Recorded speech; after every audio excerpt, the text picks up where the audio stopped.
பாஜகவோடு கள்ள கூட்டணி வைத்திருக்கும் அதிமுக அதனை மணிக்கொரு முறை நிரூபித்துக் கொண்டே இருக்கிறது என அமைச்சர் KN நேரு விமர்சனம் செய்துள்ளார். நகராட்சி நிர்வாகத்துறை அமைச்சர் KN நேரு வெளியிட்டுள்ள அறிக்கையில் பாஜகவோடு கள்ள கூட்டணி வைத்திருக்கும் அதிமுக அதனை மணிக்கொரு முறை நிரூபித்துக் கொண்டே இருக்கிறது.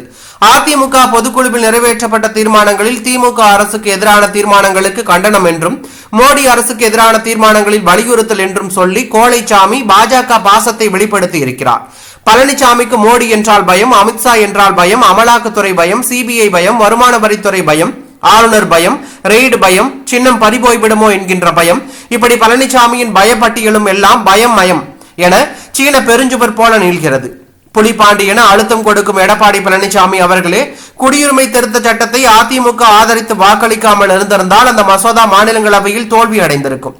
நாடாளுமன்றத்தில் சுரங்க மற்றும் கனிம திருத்த மசோதாவிற்கு அதிமுக MP தம்பிதுரை ஆதரவளித்து டங்ஸ்டன் சுரங்கத்திற்கு மறைமுக ஆதரவு, அம்மையார் ஜெயலலிதா எதிர்த்த தேசிய உணவு பாதுகாப்பு சட்டம், உதயமின் திட்டத்துக்கெல்லாம் மோடிக்கு பயந்த ஆதரவு, முத்தலாக் தடை சட்டத்திற்கு மக்களவையில் ஆதரவு, மாநிலங்களவையில் எதிர்ப்பு என அதிமுக இரட்டை வேடம் போட்டது.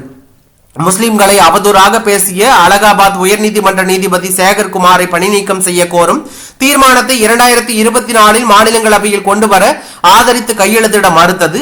நாடு விடுதலை அடைந்த நாளிலிருந்து வழிபாட்டு தலங்கள் வேறு மதங்களுக்கு மாற்ற முடியாது எனும் மத வழிபாட்டு தல சட்டம் 1991க்கு எதிராக பாஜக நடவடிக்கை மேற்கொண்டிருக்கும் நிலையில் கருத்து தெரிவிக்காமல் அதிமுக பதுங்கியது.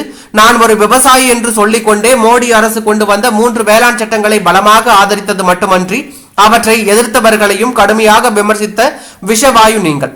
மாநிலங்களின் சுயாட்சிக்கு எதிராக ஒரு நாடு ஒரு தேர்தல் மசோதாவை ஆதரிக்கும் பாஜகவின் உன்னத தோழன் அதிமுக. இப்படி மோடி அரசின் மக்கள் விரோத சட்டங்களையும் திட்டங்களையும் ரெய்டுக்கு பயந்து ஆதரித்த கோழைதான் எடப்பாடி பழனிசாமி. இந்த பயந்தாங்குழி பழனிசாமி தான் அதிமுக பொதுக்குழுவில் வீராவேசமாக பேசுவது போல காற்றோடு கத்திச்சண்டை போடுகிறார்.